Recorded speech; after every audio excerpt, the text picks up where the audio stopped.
Hello everyone. Ashiq Kapoor സംവിധാനം ചെയ്യുന്ന ദിലീഷ് പോത്തൻ, വാണി Vishwanath, Vijayaraghavan, Anurag Kashyap, Hanuman kind അങ്ങനെ ഒരു നീണ്ട താരനിര തന്നെ അടങ്ങിയിട്ടുള്ള ഏറ്റവും പുതിയ മലയാളം മൂവിയാണ് റൈഫിൾ ക്ലബ്. സിനിമയിലേക്ക് വന്നു കഴിഞ്ഞാൽ വളരെ വേഫർ തിന്നായിട്ടുള്ള ഒരു പ്ലോട്ടാണ് സിനിമയ്ക്കുള്ളത്. സാധാരണഗതിയിൽ ഒരു വൈൽഡ് വെസ്റ്റ് മൂവിയിലൊക്കെ ഉണ്ടാവുന്നത് പോലെയുള്ള ചെറിയൊരു ത്രെഡാണ്, പക്ഷേ വളരെ സ്റ്റൈലിഷ് ആയിട്ട് നല്ല റേസി ആയിട്ട് ഒരു കിഡിലൻ സിനിമാറ്റിക് എക്സ്പീരിയൻസ് തരുന്ന രീതിയിൽ ആഷിഖ് കപൂർ ഈ സിനിമ എടുത്തു വെച്ചിട്ടുണ്ട്. ഈ സിനിമയിൽ മറ്റൊരു എടുത്തു പറയേണ്ട കാര്യം ഇതിൻ്റെ കാസ്റ്റിംഗ് ആണ്. പെർഫെക്റ്റ് കാസ്റ്റിംഗ് ആയിരുന്നു സിനിമയ്ക്ക്. ഈവൻ ഹനുമാൻ കൈൻഡ് അടക്കം എല്ലാവരും പെർഫെക്റ്റ് കാസ്റ്റിംഗ് ആയിരുന്നു. അവർ നന്നായിട്ട് ചെയ്തിട്ടുമുണ്ട്.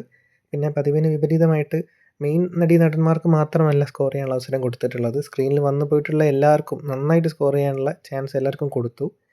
പ്രത്യേകിച്ചും വാണി വിശ്വനാഥും ദിലീഷ് പോത്തനും അവർക്ക് സ്റ്റാൻഡ് അലോൺ ആയിട്ട് തന്നെ നല്ല സ്കോർ ചെയ്യാനുള്ള അവസരങ്ങളുണ്ടായിരുന്നു. അവർ നന്നായിട്ട് അത് ചെയ്യുകയും ചെയ്തു.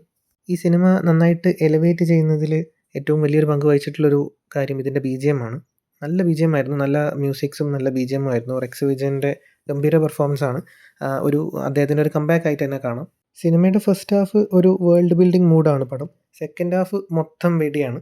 വൈൽഡ് വെസ്റ്റ് മൂവീസൊക്കെ കണ്ടിട്ടുള്ളവർക്ക് അറിയായിരിക്കും, അതിൻ്റെ ഒരു ത്രെഡ് എന്ന് പറയുന്നത് വളരെ നിസ്സാരമായിട്ടുള്ളൊരു കാര്യമായിരിക്കും. പക്ഷേ അത് ബേസ് ചെയ്തിട്ട് അവരത് എടുത്തു വെച്ചിരിക്കുന്ന രീതി കാണാൻ പ്രത്യേക ഭംഗിയാണ്. അത് തന്നെയാണ് ഈ സിനിമയുടെ ഹൈലൈറ്റ്.